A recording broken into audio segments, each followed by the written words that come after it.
Hello and welcome to our today's lecture. In today's lecture, we are going to discuss about some important aspects regarding buffer capacity. What does the buffer capacity actually indicates? And we will also going to discuss about how we can prepare pharmaceutical buffer solutions and the importance of buffer in our biological system. Okay, this is buffer capacity. Let's move on to our main topics. What is buffer capacity?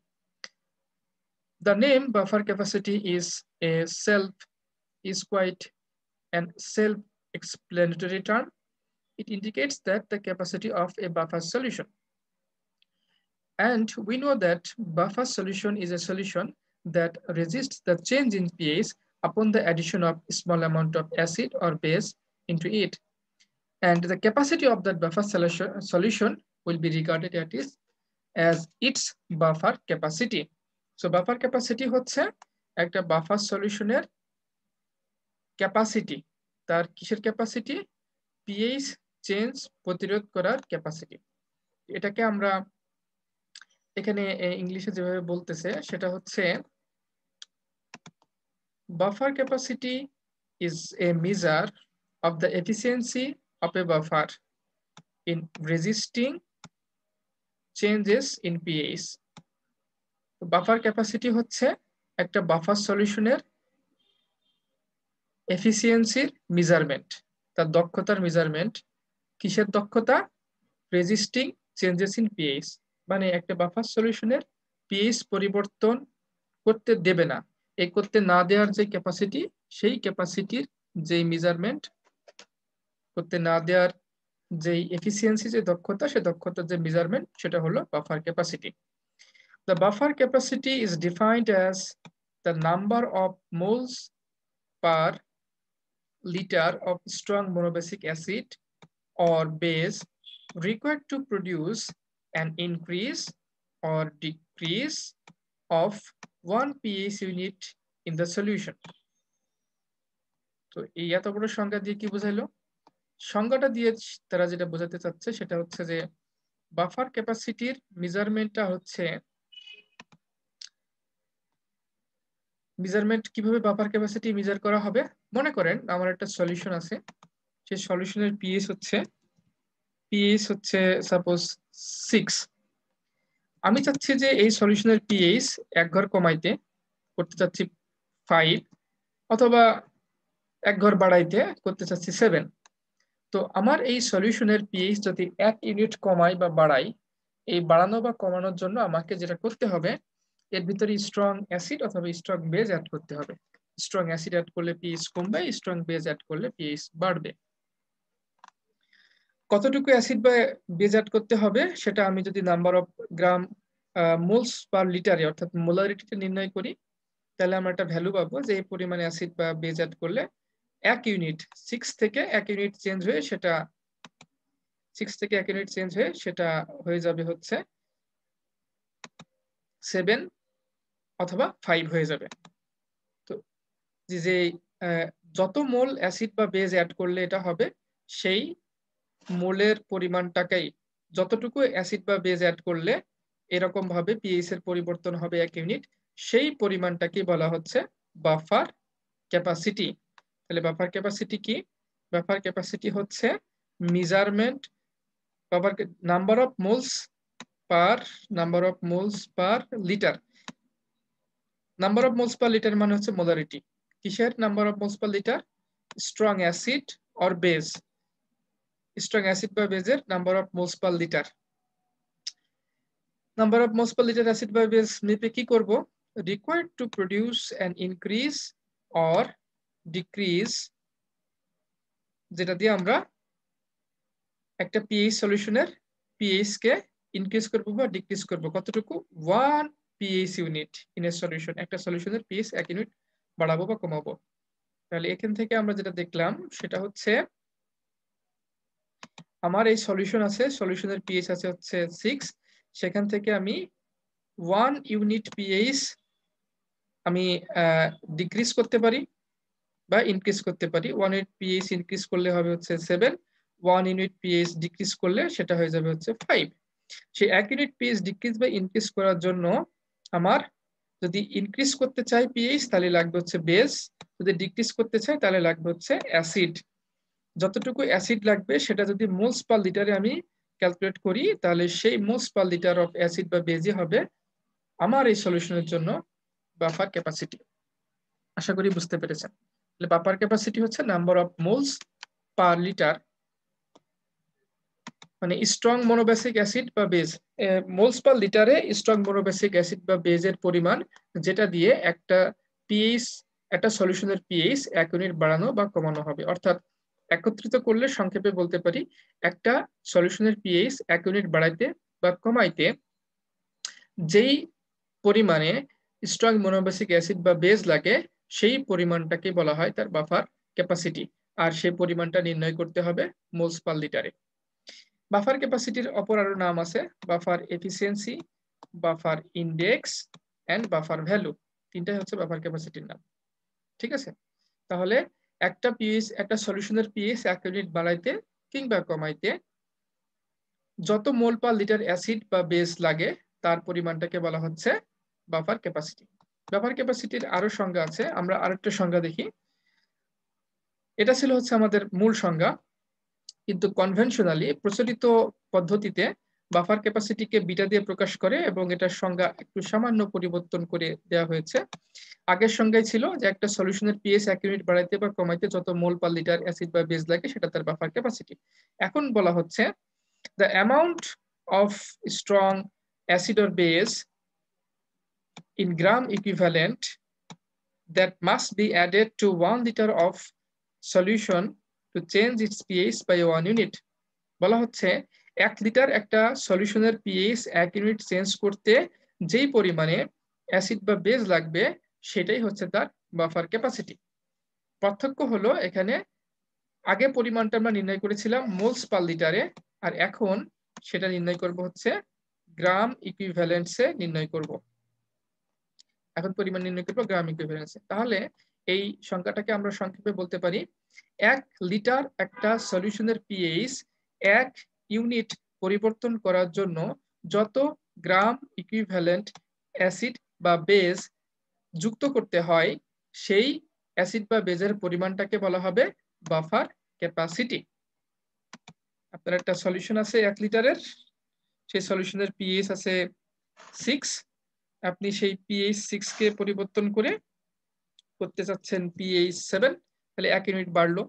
অথবা আপনি করতে চাচ্ছেন pH 5, তাহলে 1 unit কমবে। তো 1 unit কমাইতে বা বাড়াইতে 1 লিটার সলিউশনের পিএইচ এর পরিমাণে 1 লিটার সলিউশনের পিএইচ এর পরিমাণ 1 ইউনিট বাড়াইতে বা কমাইতে যত গ্রাম ইকুইভ্যালেন্ট অ্যাসিড বা বেজ লাগবে, যত গ্রাম ইকুইভ্যালেন্ট অ্যাসিড কিংবা বেজ লাগবে, অ্যাসিড দিলে পিএইচ এর পরিমাণ কমবে আর বেজ যুক্ত করলে পিএইচ এর পরিমাণ বাড়বে। তো যত গ্রাম ইকুইভ্যালেন্ট অ্যাসিড বা বেজ দিলে 1 লিটার সলিউশনের পিএইচ 1 ইউনিট বাড়বে বা কমবে, সেটাই হলো তার buffer capacity. Buffer capacity important, তো ফার্মাসিউটিক্যাল সলিউশনের জন্য 0.01 থেকে 0.1 এই বাফার ক্যাপাসিটি, সেটাই হচ্ছে ফার্মাসিউটিক্যাল সলিউশনের জন্য যথেষ্ট হিসেবে বিবেচিত হয়, এনাফ। তো বাফার ক্যাপাসিটি নির্ণয় করার জন্য অনেক ইকুয়েশন আছে, যেমন ভ্যান স্লাইক তিনি প্রথম একটি ইকুয়েশন দিয়েছেন, তার ইকুয়েশন হচ্ছে এরকম। এই ইকুয়েশনে কয়েকটা টার্ম আছে, যেমন এখানে আছে হচ্ছে বিটা, বিটা মানে হচ্ছে বাফার ক্যাপাসিটি। এখানে আছে ডেল্টা চিহ্ন, ডেল্টা চিহ্ন মানে হচ্ছে ফাইনাইট চেঞ্জ, সামান্য পরিমাণ চেঞ্জ। ডেল্টার পরে আছে ডেল্টা বি, ডেল্টা বি কি? বি হচ্ছে small increment in gram equivalents liter per liter of strong base or acid that is added to the buffer solution to produce a pH change of del pH, মানে pH আগে যেটা ছিল সলিউশনের সেটা থেকে পরিবর্তিত হয়ে নতুন একটা পিএইচ আসবে, এই পরিবর্তনটাকে আমরা বলি ডেল পিএইচ। ডেল দিয়ে পরিবর্তন বোঝানো হয়, আর পিএইচ মানে তো পিএইচ, ডেল পিএইচ মানে পিএইচ এর পরিবর্তন। যদি 1 ইউনিট পিএইচ এর পরিবর্তন হয় তাহলে ডেল পিএইচ এর ভ্যালু হবে হচ্ছে 1। আগে ছিল 5 পরে হয়েছে 6, বা আগে ছিল 5 পরে হয়েছে 4, তাহলে ডেল পিএইচ এর ভ্যালু হবে 1। তো এই 1 ইউনিট পরিবর্তন করার জন্য, পিএইচ পরিবর্তন করার জন্য যেই পরিমাণে অ্যাসিড বা বেস আগে সলিউশনে, যে সলিউশনটা ছিল বাফার, সেখানে যদি অ্যাসিডিক বাফার হয় তাহলে অ্যাসিড বেশি ছিল, যদি বেসিক বাফার হয় তাহলে বেস বেশি ছিল। সেই সলিউশনের পিএইচটা পরিবর্তন করার জন্য, যদি ধরেন বেসিক বাফার আছে, তার পিএইচটা পরিবর্তন করবো 1 ইউনিট। আগে একটা বেজের ভ্যালু ছিল, পরবর্তীতে আমি আবার কিছু পরিমাণে বেজ অ্যাড করলাম। তো যত গ্রাম ইকুইভ্যালেন্ট বেজ অ্যাড করলাম 1 লিটার একটা সলিউশনে, সেটার পরিমাণ আমি জানতে পারবো। আগে কতটুকু বেজ ছিল, কত গ্রাম ইকুইভ্যালেন্ট বেজ ছিল, সেটা আমি জানি। তো দুইটার পার্থক্য হচ্ছে কি ডেল বিটা, দুইটার পার্থক্য হবে হচ্ছে কি ডেল বি। তো ডেল বি কি নির্দেশ করে যে কতটুকু পরিমাণে অ্যাসিড বা বেজ অ্যাড করা হয়েছে 1 লিটার একটা সলিউশনের পিএইচ 1 ইউনিট বাড়াইতে বা কমানোর জন্য। তো যদি পিএস এর পরিবর্তন হয় হচ্ছে 1, পিএস এর পরিবর্তন হলো ডেল পিএস এর ভ্যালু হচ্ছে 1, আর আগের এবং পরের গ্রাম ইকুইভ্যালেন্ট ওয়েট অফ অ্যাসিড বা বেজ যেটা ছিল, ধরেন আগেও একটা বেসিক বাফার ছিল, তার পিএইচ তার ভিতরে যে পরিমাণ বেজ ছিল তার পরিমাণ আমরা গ্রাম ইকুইভ্যালেন্টে জানতাম। পরবর্তীতে আরো কিছু বেজ অ্যাড করে তার পিএইচ একটু পরিবর্তিত করে একটু বাড়ানো হয়েছে। তো পরের যে পরিমাণে বেজ সেখানে অ্যাড করা হয়েছে তারও গ্রাম ইকুইভ্যালেন্ট ওয়েট কত সেটা আমরা জানলাম। তো দুইটার গ্রাম ইকুইভ্যালেন্টের পার্থক্য যদি হয় 1, তাহলে ডেল বির ভ্যালু হবে 1, ডেল বিও 1, ডেল পিস 1। এরকম অবস্থায় বিটা বা বাফার ক্যাপাসিটির ভ্যালু হবে হচ্ছে 1। তার মানে 1 ইউনিট পিএইচ পরিবর্তন করার জন্য 1 গ্রাম ইকুইভ্যালেন্ট অ্যাসিড বা বেজ অ্যাড করছে, সেক্ষেত্রে তার বাফার ক্যাপাসিটি হবে হচ্ছে 1। তো যত একটা অ্যাসিড বা বেজের বাফার ক্যাপাসিটি যত শক্তিশালী হবে, তত বেশি বাফার ক্যাপাসিটির ভ্যালু বাড়বে, তত তার পিএইচ পরিবর্তন কম হবে। কারণ বাফার ক্যাপাসিটির কাজই হলো পিএইচ এর পরিবর্তনে বাধা দেওয়ার। আর এই ক্ষমতার পরিমাপ হচ্ছে ক্যাপাসিটি। যত তার ক্ষমতা তত তার ক্যাপাসিটি বেশি। আরেকটা ইকুয়েশন আছে, সেই ইকুয়েশনটা কোপেল এন্ড স্পাইরো এবং ভ্যান্স লাইক মিলে দিয়েছেন।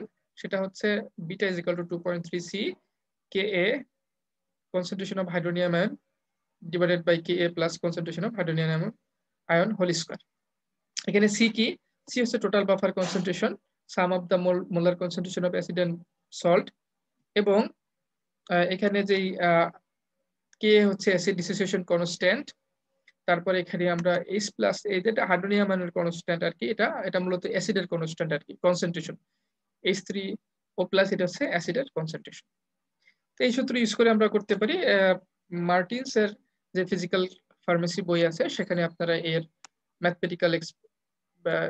ম্যাথমেটিক্যাল প্রবলেম গুলো পাবেন, সেগুলো সমাধান করলে আপনাদের জন্য এটা বুঝতে সুবিধা হবে। আমরা এখানে ম্যাথমেটিক্যাল প্রবলেম সমাধান করছি না, এটা একটু জটিল হয়ে যাবে তাহলে।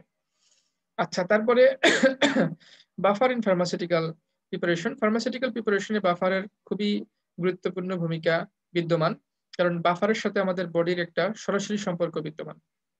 কেমন সম্পর্ক সেটা দেখি। Buffers in the body. Body fluid contains buffering agents and buffer systems that maintain pH at or near pH 7.4. আমাদের বডির ভিতরে যে সমস্ত বাফারিং এজেন্ট এবং বাফার সিস্টেম আছে, সেটা আমাদের বডির পিএইচটা মোটামুটি 7.4 এর আশপাশে রাখার চেষ্টা করে।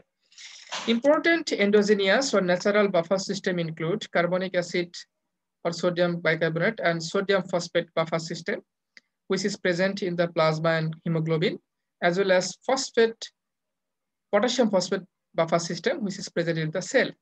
গুরুত্বপূর্ণ বাফার সিস্টেম আছে যেটা ন্যাচারালি আমাদের বডিতে আছে, সেটা হচ্ছে প্লাজমা এবং হিমোগ্লোবিনে আছে কার্বনিক অ্যাসিড, সোডিয়াম ফসফেট অথবা sodium bicarbonate, sodium phosphate buffer system পাওয়া যায়। আর আমাদের সেলের ভিতরে পটাশিয়াম ফসফেট বাফার সিস্টেম পাওয়া যায়। আমাদের বাফার সিস্টেমটা কেন ইম্পর্টেন্ট?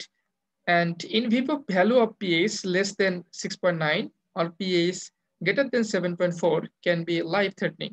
যদি আমাদের বডির ভিতরের pH এর ভ্যালু 6.9 অথবা 6.9 থেকে কমে যায় অথবা 7.8 থেকে বেশি হয়ে যায়, তাহলে সেটা আমাদের জীবনের জন্য শঙ্কার কারণ হতে পারে। সেটা আমাদের জন্য খুবই জটিল ফিজিওলজিক্যাল কন্ডিশনের দিকে নিয়ে যেতে পারে, যেটা আমাদের জন্য প্রতিকূল পরিস্থিতি সৃষ্টি করবে। লাইফ থ্রেটনিং মানে হচ্ছে হয়তো সে তার জীবনটা শেষ হয়ে যেতে পারে, জীবন সংহারী। Pharmaceutical solutions generally have a low buffer capacity in order to prevent overwhelming of the body's own buffer system. তো ফার্মাসিউটিক্যাল সলিউশন যেগুলো তৈরি করা হয় তাদের বাফার ক্যাপাসিটি কম হয়, যাতে তাদের বাফার ক্যাপাসিটি বেশি হলে তার নিজের বাফারও চেঞ্জ হলো না, তার বাফার ঠিক থাকলো, সেটা গিয়ে বডির বাফারের সাথে ক্লাশ করলো, ফলে বডির বাফারকে পরিবর্তন করে দিল। তো বডির বাফারের যাতে কোনো পরিবর্তন না হয় সেজন্য ফার্মাসিউটিক্যাল সলিউশনের বাফারটা লো, বাফারের ক্যাপাসিটিটা লো থাকে। And significantly changing the pH of the body fluid, যাতে body fluid এর pH টা চেঞ্জ না হয়। Buffer concentrations of between 0.05 থেকে 0.05 molar and buffer capacities between 0.01 to 0.1 are usually sufficient for pharmaceutical solution. Pharmaceutical solution যেগুলো বানানো হয় তাদের বাফারের কনসেন্ট্রেশন হয় হচ্ছে 0.05 থেকে 0.5 মোলার, এবং সেই সমস্ত সলিউশনের বাফার ক্যাপাসিটি হয় 0.01 থেকে 0.1। এই হচ্ছে বডির সাথে বাফারের সম্পর্ক। আরো সম্পর্ক আমরা একটু পরে দেখব। এগুলোকে কিছু বাফারের উদাহরণ, যেমন হাইড্রোক্লোরিক অ্যাসিড, সোডিয়াম সাইট্রেট, এই দুটাকে মিশিয়ে যে বাফার তৈরি করা হয় তার পিএইচ রেঞ্জ হচ্ছে 1 থেকে 5 হয়। তারপর সাইট্রিক অ্যাসিড, সোডিয়াম সাইট্রেটের পিএইচ রেঞ্জ হচ্ছে 2.5 থেকে 5.6। এই পিএইচ রেঞ্জের মধ্যে এই দুটাকে যুক্ত করে বাফার তৈরি করা যায়। এরকম আরো বাফার আছে। সোডিয়াম অ্যাসিটেট এবং অ্যাসিটিক অ্যাসিড যুক্ত করে বাফার সলিউশন তৈরি করা যায়, এবং সেখানে সোডিয়াম অ্যাসিটেট এবং অ্যাসিটিক অ্যাসিডের কনসেন্ট্রেশন ঠিকঠাক থাকলে একটা চার্ট থাকে, সে চার্ট অনুসারে তাদের ভলিউম কম বেশি করে বাফার সলিউশনের বাফারের পিএইচ এর রেঞ্জটা কম বেশি করা যায়। তো এইভাবে করে বাফার সলিউশন তৈরি করতে হয়। বিভিন্ন বায়োলজিক্যাল সিস্টেমের জন্য বিভিন্ন রকম বাফার সলিউশন লাগে। অনেক সময় ব্লাড নিয়ে কাজ করা লাগে, অনেক সময় অর্গান নিয়ে কাজ করা লাগে, তখন বাফার সলিউশন লাগে, তা না হলে অর্গানটা বা ব্লাডটা নষ্ট হয়ে যায়। এখন আমরা দেখি তো আমাদের বডিতে পিএইচটা কিভাবে রেগুলেটেড হয়, বিশেষ করে ব্লাডের ভিতরে। তো আমরা আগেই বলেছি ব্লাডের ভিতরে একটা বাফার সিস্টেম কাজ করে, বাইকার্বনিক কার্বনিক অ্যাসিড বাফার সিস্টেম। এই বাফার সিস্টেম আমাদের ব্লাডের পিএইচ 7.4 এর মেইনটেইন করে থাকে। তো বাইকার্বনেট কার্বনিক অ্যাসিড বাফার সিস্টেমে আপনি খেয়াল করে দেখেন, এখানে এটা ইকুইলিব্রিয়ামে যখন থাকে তখন এখানে একটা অ্যাসিড আছে, কার্বনিক অ্যাসিড, এবং এখানে একটা বাইকার্বনেট আয়ন আছে। এখন যদি বাইরে থেকে নতুন করে অ্যাসিড যুক্ত হয়, অ্যাসিড যুক্ত হওয়ার মানে সেখানে হাইড্রোজেন আয়ন যুক্ত হবে, তাহলে সেই হাইড্রোজেন আয়নটা কনজিউম করতে হবে। তো হাইড্রোজেন আয়নটা কনজিউম করার কাজ করবে কে? Carbonic acid. সে H+ আয়নটাকে কনজিউম করবে। H+ আয়নটাকে কনজিউম করে কি তৈরি করবে? সে H+ আয়নটাকে কার্বনিক অ্যাসিড কনজিউম করে কার্বনেট আয়ন কনজিউম করে কার্বনিক অ্যাসিড তৈরি করবে। কার্বনিক অ্যাসিড হচ্ছে দুর্বল অ্যাসিড, সুতরাং এটাতে ব্লাডের পিএইচ এর খুব বেশি পরিবর্তন হবে না। আর যদি হাইড্রোক্সিল আয়ন যুক্ত হয়, হাইড্রোক্সিল আয়ন যদি পরিমাণটা বেড়ে যায়, মানে বেস যদি অ্যাড হয়ে যায়, বেস অ্যাড হলে কি হবে? বেস অ্যাড হলে সেই বেসটাকে মানে হাইড্রোক্সিল আয়নটাকে কনজিউম করবে হচ্ছে কার্বনিক অ্যাসিড। অ্যাসিডের সাথে বেস রিঅ্যাকশন করে কি তৈরি করে? অ্যাসিড বেস রিঅ্যাকশন করে পানি আর লবণ তৈরি করে। তো সেক্ষেত্রে হাইড্রোক্সিল আয়নের যে প্রভাবটা, মানে বেস অ্যাড করলে যে হাইড্রোক্সিল আয়ন যুক্ত হয়ে পিএইচটা বাড়িয়ে দিত, সেটা দেবে না। এভাবে করে ব্লাডের ভিতরে carbonic acid bicarbonate buffer system কাজ করে আমাদের ব্লাডের পিএইচটাকে 7.4 এ মেইনটেইন করে থাকে। তো এখানে এই কথাগুলো এখানে লেখা আছে, the pH of the blood is controlled by bicarbonate carbonic acid buffer system. When the pH gets too high, যখন pH অনেক বেড়ে যায়, তার মানে কি হলো? হাই মানে কনসেন্ট্রেশন হচ্ছে কার বেশি হবে? সেক্ষেত্রে হাইড্রোক্সিল আয়নের কনসেন্ট্রেশন বেড়ে যাবে। That means high concentration of hydroxyl ion. The hydroxyl ion reacts with carbonic acid. Carbonic acid এর সাথে hydroxyl ion reaction করে to form bicarbonate and water. When pH gets too low, that means the concentration of hydrogen ion is increased. যখন pH টা কমে যায়, তার মানে হলো যে pH কমে যায় কখন? যখন অ্যাসিডিটি বেড়ে যায়। অ্যাসিডিটি বেড়ে যায় কখন? যখন হাইড্রোজেন আয়নের কনসেন্ট্রেশন বেড়ে যায়।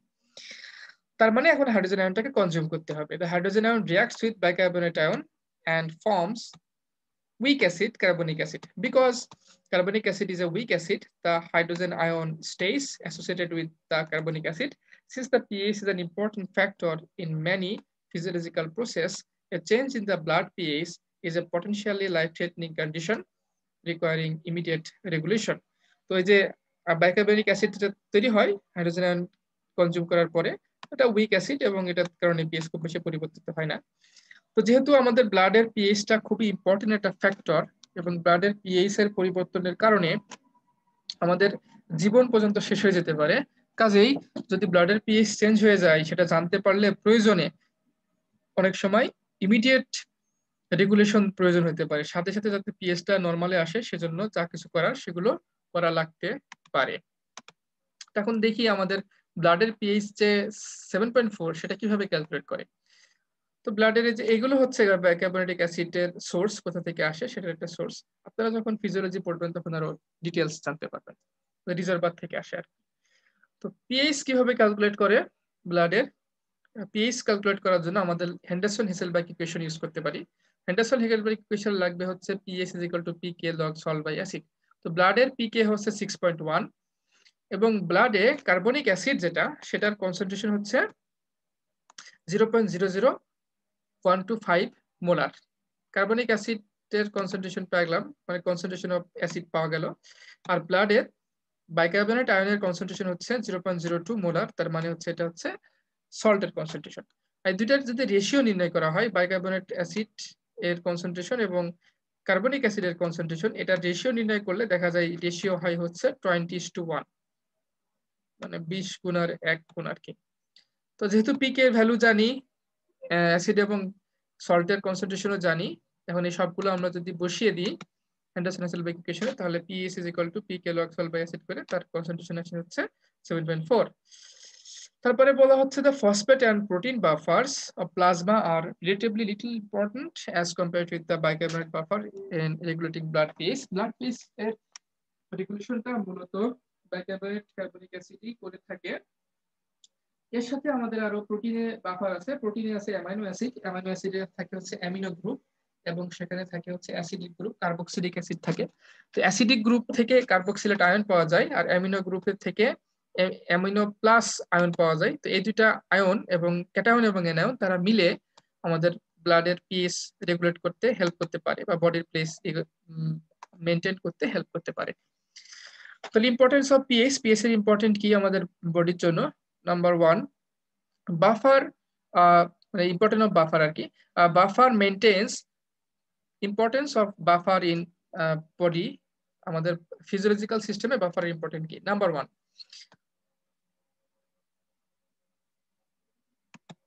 buffer maintains constant hydrogen ion concentration in the body required for optimum cellular activity. আমাদের বডিতে যে সেলগুলো আছে, এই কোষগুলা ঠিকমতো কাজ করার জন্য এর পিএইচটা অপটিমাম হইতে হবে, মানে বডির পিএইচটা হচ্ছে বেশিরভাগই 7.4 এর আশপাশে থাকতে হবে। এই পিএইচটা যাতে ঠিক থাকে এজন্য বডিতে যে বাফার সিস্টেম আছে সেই বাফার সিস্টেম কাজ করে যাতে আমাদের বডির পিএইচটা অপটিমাম থাকে, আর পিএইচ ঠিক থাকলে আমাদের সেলগুলো ঠিকমতো কাজ করবে। Number 2, the pH of the blood is around 7.4 is controlled by bicarbonate carbonic acid buffer system. Already বলা হয়েছে bicarbonate carbonic acid buffer আমাদের বডি পিএইচটা মেইনটেইন করে ব্লাডেরটা। The phosphate buffer system plays a role in plasma and erythrocyte. আমাদের লোহিত রক্তকণিকায় এবং হচ্ছে আমাদের প্লাজমাতে যে buffer system কাজ করে সেটা হচ্ছে phosphate, biphosphate, phosphoric acid buffer system, তারা হচ্ছে কাজ করে। এখানে কিভাবে তারা কাজ করে? আপনারা এখানে দেখতে পাচ্ছেন যে এটা হচ্ছে মনোহাইড্রোজেন ফসফেট আছে। মনোহাইড্রোজেন ফসফেট কি করে, যদি আমাদের প্লাজমা বা ইরিথ্রোসাইটের ভিতরে বেশি পরিমাণে পিএইচ কমে যায়, পিএইচ কমে যায় মানে অ্যাসিডিটি বেড়ে যায়, অ্যাসিডিটি বেড়ে যাওয়া মানে হাইড্রোজেন আয়নের কনসেন্ট্রেশন বেড়ে যাওয়া, হাইড্রোজেন আয়নের কনসেন্ট্রেশন বেড়ে গেলে তখন এই মনোহাইড্রোজেন ফসফেট সে হাইড্রোজেন আয়নটাকে কনজিউম করে সেটাকে ডাইহাইড্রোজেন ফসফেট কনভার্ট করে। এরপরে যদি প্লাজমা বা ইরিথ্রোসাইটের পিএইচ কমে যায়, পিএইচ কমে যাওয়া মানে কি? পিএইচ কমে যাওয়া মানে হলো সেখানে পিএইচ বেড়ে যায়, পিএইচ বেড়ে যায়, যদি পিএইচ বেড়ে যাওয়া মানে হলো সেখানে তার বেসিক জিনিস চলে এসেছে। পিএইচ বেশি মানে সেটা হচ্ছে বেসিসিটি দেখা দিয়েছে এবং এটার অন্যতম কারণ হতে পারে হাইড্রোক্সিল আয়ন। হাইড্রোক্সিল আয়নের পরিমাণটা বেড়ে গেলে তখন পিএইচও বেড়ে যেতে পারে। তাহলে এখন হাইড্রোক্সিল আয়নকে কনজিউম করতে হবে এবং সেই কাজটা করার জন্য আমাদের ডাইহাইড্রোজেন ফসফেট যে সে হচ্ছে সেটাকে কনজিউম করে করে মনোহাইড্রোজেন ফসফেটে কনভার্ট হয়। এভাবে করে এই ফসফেট বাফার সিস্টেম আমাদের ব্লাডের ভিতরে প্লাজমা এবং ইরিথ্রোসাইটের পিএইচটা মেইনটেইন করতে হেল্প করে। তো আমরা যেটা বললাম যে মনোহাইড্রোজেন ফসফেট সেটা হচ্ছে অ্যাসিডের সাথে রিঅ্যাকশন করে ডাইহাইড্রোজেন ফসফেট তৈরি করে থাকে যখন হাইড্রোজেন আয়নের কনসেন্ট্রেশন বেড়ে যায়, আর যখন বেজের পরিমাণ মানে হাইড্রক্সিল আয়নের কনসেন্ট্রেশন বেড়ে যায় তখন সেটা হচ্ছে ডাইহাইড্রোজেন ফসফেট, সেটাকে কনজিউম করে মোনোহাইড্রোজেন ফসফেটে কনভার্ট করে।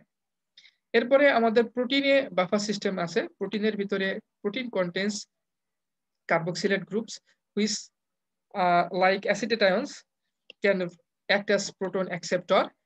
Protein also contains ammonium groups which like ammonium ions can donate proton. তো প্রোটিন বাফার সিস্টেমে কার্বক্সিলেট মূলক আছে, যেটা এখানে দেখছেন নেগেটিভ আয়ন, সুতরাং এটা পজিটিভ আয়ন ক্যাটায়নকে অর্থাৎ হাইড্রোজেন আয়নকে সে অ্যাকসেপ্ট করতে পারে, করে কার্বক্সিলেট COOH হবে, COOH এ কনভার্ট হয়ে যাবে। আর অ্যামিনো গ্রুপ যেটা COOH এ এখন তো আছে COO, তার সাথে হাইড্রোজেন আয়ন যুক্ত হয় COOH এ কনভার্ট হয়ে যাবে। তাহলে যদি অ্যাসিডের পরিমাণ বেড়ে যায়, পিএইচ এর পরিমাণ কমে যায়, হাইড্রোজেন আয়নের কনসেন্ট্রেশন বেড়ে যায়, সেই ক্ষেত্রে সেই হাইড্রোজেন আয়নটাকে কনজিউম করে সে তার পিএইচ এর পরিবর্তন প্রতিরোধ করতে পারে। আর এই যে এটা যেটা আছে সেই গ্রুপটা যদি থাকে তাহলে এটা হচ্ছে যে কি করতে পারে, সে আসলে হাইড্রোজেন আয়নের সাথে যুক্ত হতে পারে, হাইড্রোক্সিল আয়নের সাথে যুক্ত হতে পারে। হাইড্রোক্সিল আয়নের সাথে যুক্ত হইলে তখন সে হচ্ছে NH2 তৈরি করবে, অ্যামিনো গ্রুপ যেটা NH2, সেই অ্যামিনো গ্রুপ তৈরি করবে। ফলে পিএইচ এর পরিমাণ যদি বেড়ে যায়, অর্থাৎ সেখানে হাইড্রোক্সিল আয়নের পরিমাণ যদি বেড়ে যায়, সেটার ইফেক্টটাকে এভাবে করে সে নালিফাই করতে পারে, এটা বন্ধ করে দিতে পারে। এভাবে করে প্রোটিন বাফার সিস্টেম কাজ করে। প্রোটিন বাফার সিস্টেম সম্পর্কে আমরা জানলাম যে প্রোটিন বাফার সিস্টেম এর ক্ষেত্রে যদি অ্যাসিড আসে তখন অ্যাসিডের ভিতরে হাইড্রোনিয়াম আয়ন এর পরিমাণটা বেড়ে যায়, সেটাকে নিউট্রালাইজ করে হচ্ছে কার্বক্সিলেট গ্রুপ, যেভাবে COOH এ কনভার্ট হয়ে যায়। আর যদি হাইড্রোক্সিল গ্রুপ আসে সেটাকে অ্যামিনো গ্রুপ NH3+, সেটা হচ্ছে কনজিউম করে NH2 তে কনভার্ট হয়ে যায়, পরে হাইড্রোক্সিল গ্রুপটা তার ইফেক্টটা দেখাতে পারে না। এভাবে করে আমাদের বডিতে protein buffer system, phosphate buffer system কাজ করে। এবং এগুলো কোথায় আছে? ইন্টারসেলুলার ফ্লুইডেও এই বাফার সিস্টেম আছে, এক্সট্রাসেলুলার ফ্লুইডেও আছে। ইন্টারসেলুলার ফ্লুইডের মধ্যে আছে ফসফেট বাফার সিস্টেম, এক্সট্রাসেলুলার ফ্লুইডের মধ্যে আছে carbonic acid bicarbonate buffer system. এবং ইন্টারসেলুলার, এক্সট্রাসেলুলার, সেলের বাইরে ভিতরে সব জায়গায় কি আছে? প্রোটিন বাফার সিস্টেম আছে। তার মধ্যে আছে হিমোগ্লোবিন বাফার সিস্টেম, তারপরে আছে amino acid buffer system, plasma protein buffer system আছে। তো আমাদের বডিতে আসলে বিভিন্ন জায়গায় বাফার সিস্টেম গুলো কাজ করছে। তো এখানে দেখেন এটা প্রোটিন বাফার সিস্টেম। এই প্রোটিন বাফার সিস্টেমে দুইটা পার্ট, একটা হচ্ছে কার্বক্সিলেট মূলক, কার্বক্সিলেট মূলক হচ্ছে নেগেটিভলি চার্জড।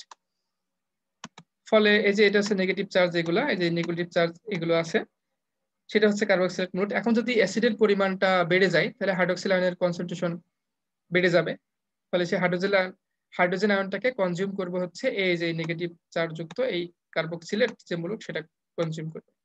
আর যদি বেজের পরিমাণ বেড়ে যায় তাহলে হাইড্রোক্সিল আয়নের পরিমাণ বেড়ে যাবে, হাইড্রোক্সিল আয়নের পরিমাণ বেড়ে গেলে সেটাকে কনজিউম করবে এই যে পজিটিভ চার্জ যুক্ত অ্যামিনো গ্রুপ যেটা, সেটা হচ্ছে সেই হাইড্রোক্সিল আয়নটাকে কনজিউম করবে। ফলে হাইড্রোজেন এবং হাইড্রোক্সিল কোনো কিছুর ইফেক্ট দেখাতে পারবে না, তারা প্রত্যেকেই কনজিউম হয়ে যাবে। তো হাইড্রোজেন আয়নের কনসেন্ট্রেশন বেড়ে গেলে আমাদের যে কার্বক্সিলেট মূলক আছে সেগুলো সেটাকে কনজিউম করবে। আর যদি হাইড্রোক্সিল আয়নের পরিমাণ বেড়ে যায় তাহলে অ্যামিনো গ্রুপটা সেটাকে কনজিউম করবে। এভাবে করে হাইড্রোক্সিল আয়ন এবং হাইড্রোজেন আয়ন এর পরিমাণ বেড়ে গেলে তারা উভয় মিলে সেটাকে কনজিউম করে আমাদের বডির পিএইচটাকে একটা নির্দিষ্ট ভ্যালুর ভিতরে মেনটেন করার জন্য চেষ্টা করবে। এভাবে করে তারা হচ্ছে বাফার হিসেবে কাজ করে, মানে অ্যাসিডকেও কনজিউম করে তার ইফেক্টটাকে নালিফাই করে দেয়, আবার বেসকে কনজিউম করে তার ইফেক্ট নালিফাই করে দেয়। ফলে পিএইচ কমতেও পারে না, পিএইচ বাড়তেও পারে না। তারপরে আমরা দেখি ফার্মাসিউটিক্যাল বাফার কিভাবে বানাইতে হবে। How can we prepare a pharmaceutical buffer solution. ফার্মাসিউটিক্যালসে বাফার সলিউশন তৈরি করার প্রয়োজন হয়, কারণ আমাদের ওষুধগুলোকে যখন টেস্ট করা হয় তখন গ্যাস্ট্রিক সিমুলেটেড ফ্লুইডের ভিতরে টেস্ট করা হয়। গ্যাস্ট্রিক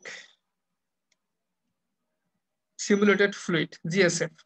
গ্যাস্ট্রিক সিমুলেটেড ফ্লুইড বলতে কি বোঝায়? গ্যাস্ট্রিক সিমুলেটেড ফ্লুইড বলতে বোঝায় যে এই যে ফ্লুইডটা সেটা হচ্ছে আমাদের পেটের মধ্যে, গ্যাস্ট্রিক অ্যাসিডিটি বলি না, পেটের মধ্যে গ্যাস হয়, অন্ত্রের ভিতরে যে ফ্লুইড আছে সেই ফ্লুইডের যে পিএইচ হবে আমারও এই ফ্লুইডের একই পিএইচ হবে। তাতে আমাদের লাভ কি? লাভ হলো আমরা যদি এরকম পিএইচ যেটা আমাদের পেটের মধ্যে আছে বা আমাদের রক্তের মধ্যে আছে, যেখানে ওষুধটা যাবে গিয়ে কাজ করবে, সেইখানকার পিএইচ যেমন ঠিক একই রকম পিএইচ যদি আমার এই ফ্লুইডেরও হয়, যেটা আমি এখানে বাইরে বানাতে পেরেছি, তাহলে পেটের ভিতরে যাওয়ার পরে কিংবা রক্তে যাওয়ার পরে ওষুধটা কি ধরনের ইফেক্ট দিতে পারে সেটা আমি এখান থেকে আন্দাজ করতে পারবো। যে ওষুধটা কি পেটের মধ্যে, বাইরে যদি এই ফ্লুইডের মধ্যে ওষুধ দেওয়ার সাথে সাথেই ওষুধটা নষ্ট হয়ে যায়, ভেঙে যায়, তাহলে বোঝা যাবে যে এটা পেটের মধ্যে যাওয়ার সাথে সাথে ওষুধটা নষ্ট হয়ে যাবে বা ব্লাডে যাওয়ার সাথে সাথে নষ্ট হয়ে যাবে। তো এই এই জিনিসগুলো বোঝার জন্য বাইরে এটা তৈরি করা হয়, একে বলা হয় ইনভিট্রো। ইনভিট্রো বলে যে বাইরে তৈরি করা হয়। তো তাহলে আমরা বুঝতে পারলাম যে আমাদের বডি ফ্লুইডের পিএইচটার মতো করে পিএইচ আমাদের বাইরে, পিএইচ এর মতো করে একটা সলিউশন বাইরে তৈরি করা লাগে। এবং বডি ফ্লুইডে যে সমস্ত বাফার সিস্টেম কাজ করে, বাফার সিস্টেম কাজ করে পিএইচ প্রতিরোধ করতে বাধা দেয়, তো আমাদেরকে ওইরকম বাফার সিস্টেম তৈরি করতে হয়। সে বাফার সিস্টেম তৈরি করার উদ্দেশ্য হলো যাতে দেখা যে এই ড্রাগটা যেটা যেটা আমি খাওয়াচ্ছি আমার রোগীকে খাবে, সে রোগী খাওয়ার পরে তার বাফার সিস্টেম, তার বায়োলজিক্যাল বাফার সিস্টেমে এই ড্রাগের কি ধরনের ইফেক্ট দেবে, তাহলে পিএস এর কি ইফেক্ট সেটাও জানতে পারবো, এবং বাফারের ওপরে কি ধরনের ইফেক্ট দেবে সেটাও জানতে পারবো। এজন্যই আমরা গ্যাস্ট্রিক সিমুলেটেড ফ্লুইডের কথা বললাম, এটা উদাহরণ দিলাম আর কি, যে এই ফ্লুইড এভাবে আমরা তৈরি করি, বাফারটাও মেনটেন করি। তো চলেন আমরা দেখে নিই যে ফার্মাসিউটিক্যাল বাফার সলিউশন তৈরি করার জন্য আমাদের কি কি জিনিসগুলো খেয়াল করতে হবে।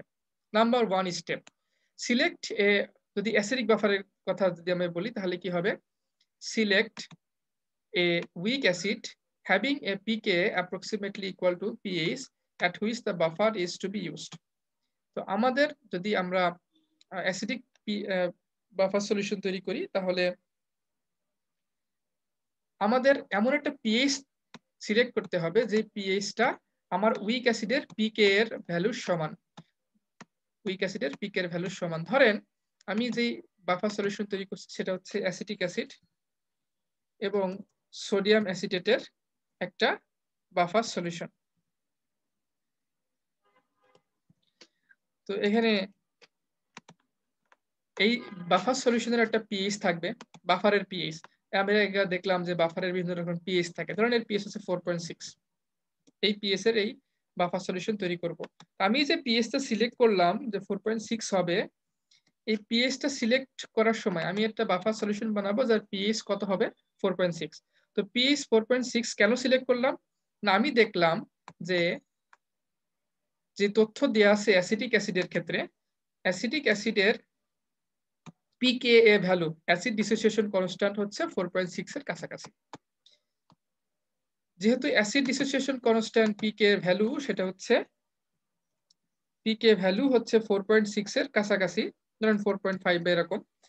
তো এটা দেখার পরে আমি ঠিক করলাম যে আমার এই বাফার সলিউশনের পিএইচ হবে হচ্ছে 4.6।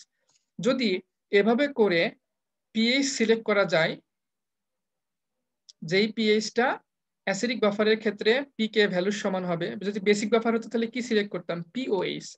পিওএইচটা কার সমান হতো, পিকেবি, বেস ডিসোসিয়েশন কনস্ট্যান্টের সমান হতে হতো। যদি এরকম অ্যাপ্রক্সিমেটলি ইকুয়াল হয় আমার পিএইচ, আমার আলটিমেটলি যে সলিউশনটা তৈরি হবে বাফার সলিউশন সেটা হবে হচ্ছে একটা নির্দিষ্ট পিএইচ এর বাফার সলিউশন। কত পিএইচ এর বাফার সলিউশন হবে সেটা যদি আমি নির্ধারণ করি এইভাবে যে আমার পিএইচটা হচ্ছে আমি যেই বাফার সলিউশনটা বানাবো তার ফাইনাল পিএইচটা কার সমান হবে, সেই ফাইনাল পিএইচটা হবে যেই অ্যাসিড ব্যবহার করে আমি এই বাফার সলিউশন বানাবো সেই অ্যাসিডের পিকে ভ্যালুর সমান হবে। তো এরকম করে যদি আমি অ্যাসিড সিলেক্ট করতে পারি তাহলে কি হবে, তাহলে আমার এই বাফার সলিউশনটার বাফার ক্যাপাসিটি সবচেয়ে বেস্ট হবে, এটা ম্যাক্সিমাম বাফার ক্যাপাসিটি দেবে।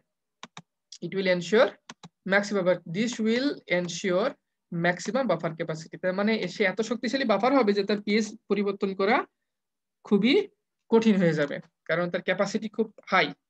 তাহলে আমাকে এমন একটা পিএইচ সিলেক্ট করতে হবে যেটা আমার অ্যাসিডের পিকে ভ্যালুর সমান, অথবা এমন একটা অ্যাসিড সিলেক্ট করতে হবে যার পিকে ভ্যালু আমি যেই পিএইচ এর বাফার সলিউশন বানাতে চাই তার পিকে ভ্যালুটা, তার ওই অ্যাসিডের পিকে ভ্যালুটা আমার কাঙ্ক্ষিত বাফার সলিউশনের পিএইচ ভ্যালুর সমান। আশা করি এই পয়েন্টটা বুঝতে পেরেছেন। Next point, from the buffer equation calculate the ratio of salt and weak acid required to obtain the desired pH। তো pH is equal to pK log salt by acid, এই equation ব্যবহার করে আমি যে পিএইচ এর solution বানাতে চাই যেমন 4.6, তাহলে আমাকে তখন ক্যালকুলেশন করে বের করতে হবে যে কতটুকু এখানে সল্ট অ্যাড করতে হবে, কতটুকু অ্যাসিড অ্যাড করতে হবে। যেমন অ্যাসিটিক অ্যাসিড সোডিয়াম অ্যাসিটেট মিলে যেই বাফার সলিউশনের কথা বলতেছিলাম, এই বাফার সলিউশনে অ্যাসিটিক অ্যাসিডও লাগবে, সোডিয়াম অ্যাসিটেটও লাগবে। তো সোডিয়াম অ্যাসিটেট এবং অ্যাসিটিক অ্যাসিড কতটুকু লাগবে, কত কনসেন্ট্রেশনে লাগবে, কত মোলার, যেমন ধরা যাক 0.01 molar, 0.01 molar acetic acid, 0.01 molar sodium acetate, এটা দুইটা বানাইলে আমার কাঙ্ক্ষিত বাফার সলিউশন হয়ে যাবে। তাহলে আমাকে বানাইতে হবে অ্যাসিটিক অ্যাসিডের একটা সলিউশন বানাইতে হবে যেটার কনসেন্ট্রেশন হচ্ছে 0.01 মোলার, এবং সোডিয়াম অ্যাসিটেটের একটা সলিউশন বানাইতে হবে যেটার কনসেন্ট্রেশন ধরে নিলাম আর কি 0.01 মোলার। তাহলে এবার আমার ক্যালকুলেশন করে বের করতে হবে যে হচ্ছে 0.01 মোলার যত এমএল বানাইতে চাই, 500 এমএল বা 1000 এমএল যতটুকু অ্যাসিটিক অ্যাসিড বানাইতে চাই, সেটার জন্য কতটুকু, কিভাবে করে অ্যাসিটিক অ্যাসিড অ্যাড করতে হবে, কিভাবে করে সোডিয়াম অ্যাসিড অ্যাড করতে হবে, এগুলো আপনারা ক্যালকুলেশন জানেন, W=1000 এই সূত্র দিয়ে করা যায়। তো এইভাবে করে আমরা ক্যালকুলেশন করে বের করবো যে কতটুকু অ্যাসিটিক অ্যাসিড লাগবে, কতটুকু সোডিয়াম অ্যাসিটেট লাগবে, এটা ক্যালকুলেশন করে বের করে ফেলবো। ক্যালকুলেশন করে বের করে ফেলার পরে আমরা সলিউশন বানিয়ে ফেলবো। সলিউশন বানায় ফেলবো,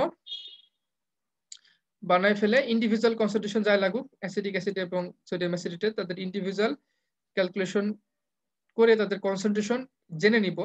consider the individual concentration of buffer salt and acid needed to obtain a suitable buffer capacity. তো আমাদের ইন্ডিভিজুয়াল যে কনসেন্ট্রেশন যেটা লাগবে, যেমন বললাম 0.01 মোলার অ্যাসিটিক অ্যাসিড লাগবে, আর মনে করেন যে 0.02 মোলার সোডিয়াম অ্যাসিটেট লাগবে। ইন্ডিভিজুয়াল যে কনসেন্ট্রেশন সেটা আমরা জেনে গেছি, ক্যালকুলেশন করে বের করলাম যে কতটুকু সোডিয়াম অ্যাসিটেট লাগবে, কতটুকু অ্যাসিটিক অ্যাসিড লাগবে।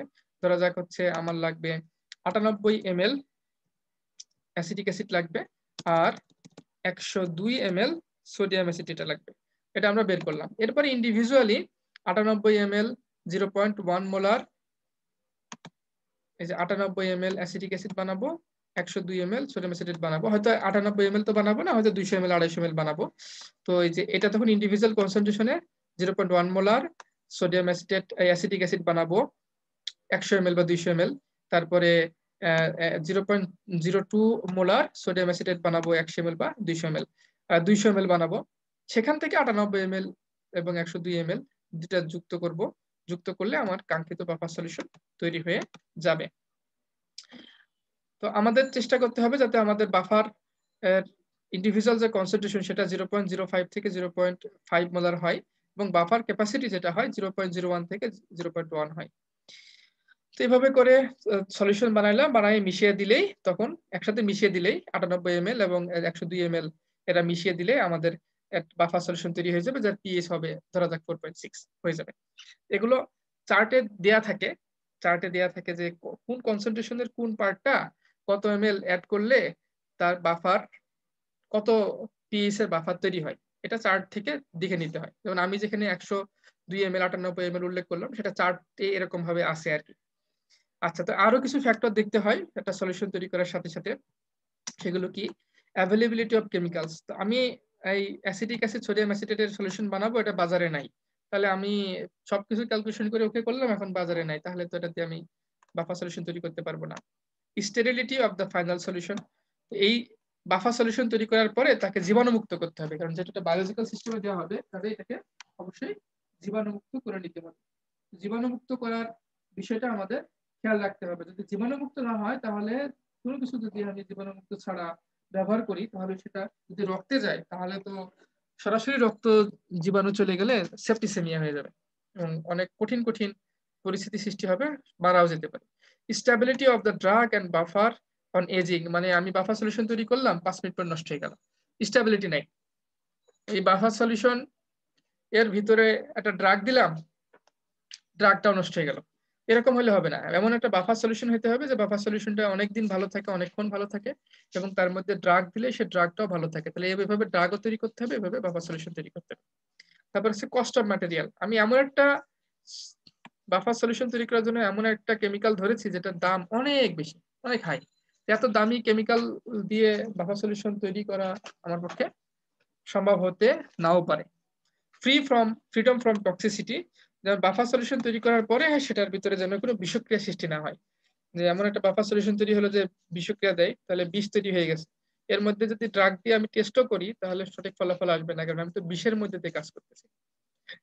তো এই সমস্ত বিষয়গুলো আমাদেরকে বাফার সলিউশন তৈরি করার সময় কনসিডার করতে হবে, কনসিডার করে আমাদের বাফার সলিউশন তৈরি করতে হবে। তো এই হচ্ছে বাফার সলিউশন তৈরি করার ফ্যাক্টর। যেমন বিষক্রিয়া কোথায় হয়? বোরেট বাফারের ক্ষেত্রে বিষক্রিয়া সৃষ্টি হয়, কারণ বোরেট বাফারের টক্সিক ইফেক্ট হয়। Finally, one should determine the pH and buffer capacity of the completed buffer solution using a reliable pH meter. Finally, সবকিছু শেষ হয়ে যাওয়ার পরে, বাফার সলিউশন তৈরি হয়ে যাওয়ার পরে আমরা যে চেয়েছিলাম যে 4.6 pH হবে, এটাই হয়েছে কিনা সেটার জন্য আমরা pH মিটার সঠিক মান দেই, এরকম একটা pH মিটার দিয়ে আমরা সেটার মান নির্ণয় করে দেখব। এভাবে করে আমরা একটা বাফার সলিউশন তৈরি করে তার ক্যাপাসিটি অ্যাসেসমেন্ট করতে পারি। আজকে এই পর্যন্তই। আশা করি আপনারা আজকের টপিকস গুলো বুঝতে পেরেছেন। Thanks to all for joining the class.